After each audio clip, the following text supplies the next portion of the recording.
ဟိုင်အားလုံးပဲမင်္ဂလာပါဒီနေ့ဝီထပ်ပြပေးမယ့်အထက်လေးကကြတော့ PVC လှဲဘိန်းတစ်စိတ်ဖြစ်ပါတယ်သူကကြတော့ဒီလိုမျိုးဟို PVC ကုမ္ပဏီကလာတယ်ဆိုလို့ရှိရင်တော့သူ့ရဲ့ original ဂျိုးနဲ့လာပါတယ် PVC ဆိုတဲ့စာတန်းတွေပါပါတယ်အနိကလေးတစ်ချက်ကြီးနော်ပြီးလို့ရှိရင်လည်းသူ့ရဲ့ကာလာအယောင်လိုင်းကလည်းအကူဝီပြထားတဲ့အတိုင်းလေးလာပါတယ်အစင်ဆုံးအယောင်ဆုံးလာပါတယ်ရှင်2မီတာလုံးကြီးခွင်းအနံကြီးလာပါတယ်ရှင်အနံကြီး2မီတာလုံးကြီးခွင်းဖြစ်ပါတယ်ရှင်ဒါလေးကိုဝီကနမူနာဖောက်ပြပေးသွားပါဖြစ်ပါတယ်ရှင်အယောင်လေးတွေကကြတော့အနုအရင်စုံတယ်ပြီးတော့သူကဟိုအောက်နာအမိတ်ပါတာလေးလည်းပါသလိုအောက်နာအမိတ်မပါတာလေးလည်းပါတယ်သူကတစည်းဝယ်ရင်အောက်နာအမိတ်ပါတာရောမပါတာရောရမှာဖြစ်ပါတယ်ဝိစီမှာဆိုလို့ရှိရင်တော့လက်လီလက်ကအကုန်ရတယ် PVC တစ်စိတ်ကိုလည်းအနီးကလေးပြပေးသွားမှာဖြစ်ပါတယ်တစ်ချက်ကြည့်သွားပေးပါနော်ဒါလေးကမှတကယ်ကို PVC ရောင်ပြန်စတစ်ကာပါတဲ့တမူးအစ်စ်ဖြစ်ပါတယ်လှဲဘိန်းအစ်စ်ဖြစ်ပါတယ်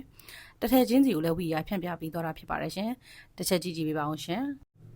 ဒီအနီလေးရဆိုလို့ရှိရင်တော့အောင်နာမိတ်ပါတယ်နောက်ထပ်အစိမ်းလေးရကြတော့အောင်နာမိတ်မပါဘူးเนาะနောက်ထပ်နက်ပြလေးရကြတော့အောင်နာမိတ်ပါတဲ့အထည်လေးနောက်ထပ်နက်ပြလေးအောင်နာအမိတ်မပါဘူးအဲ့လိုမျိုးလေးလာတယ်เนาะ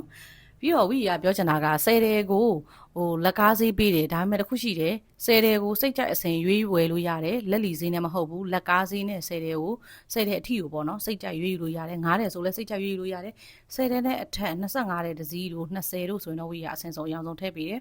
မထည့်ပေးခင်မှာလဲဝီရဘာထည့်ပေးတယ်ဆိုတဲ့ဟာလေးကိုတက်ပုံရိုက်ပြီးတော့ပြပေးပါသေးရဲ့ရှင်ဒါလေးကကြတော့ဟိုပါပေါ့နော်ဟိုဝီရဲ့လုတ်ပေးနိုင်တဲ့ customer service ပေါ့နော်သူများတွေလိုပုံစံမျိုးရွေးယူလို့ရှိရင်လက်ကားဈေးမရဘူးလက်လီဈေးဆိုတဲ့ဟာမျိုးဝီမှာမရှိပါဘူးစဲတဲ့အထိကိုလက်ကားဈေးနဲ့စိတ်ကြိုက်ရွေးလို့ရပါတယ်ရှင်ကဲအလှလေးတွေကိုအဆုံးထိကြည့်သွားပေးအောင်နော်နောက်တဲ့ဗီဒီယိုဖိုင်လေးမှာလည်းပြန်တွေ့ပါဦးမယ်ရှင်ဒါကကြတော့ PVC ကုမ္ပဏီကထုတ်တဲ့တမူးလှဲဘိန်းအစစ်လုံကြီးဖြစ်ပါတယ် PVC ရောင်ပြန်စတစ်ကာပါတဲ့လှဲဘိန်းအစစ်ဖြစ်ပါတယ်ရှင်